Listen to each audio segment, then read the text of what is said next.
হে আমাদের পালনকর্তা, আমরা নিজেদের প্রতি জুলুম করেছি। যদি আপনি আমাদের ক্ষমা না করেন তবে আমরা অবশ্যই ধ্বংস হয়ে যাব। হে আল্লাহ, তুমি তো পরম দয়ালু ও ক্ষমাশীল। আমার জানা ও অজানা, গোপনে ও প্রকাশ্যে করা সব গুনাহ তুমি মাফ করে দাও। আমি আমার ভুলের জন্য লজ্জিত। আমাকে নিরাশ করো না, আমাকে তোমার রহমতের চাদরে জড়িয়ে নাও এবং সঠিক পথে চলার তৌফিক দাও। আমিন।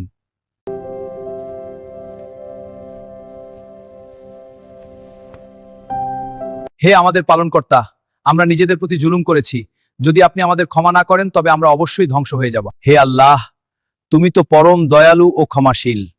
আমার জানা ও অজানা, গোপনে ও প্রকাশ্যে করা সব গুনাহ তুমি মাফ করে দাও। আমি আমার ভুলের জন্য লজ্জিত।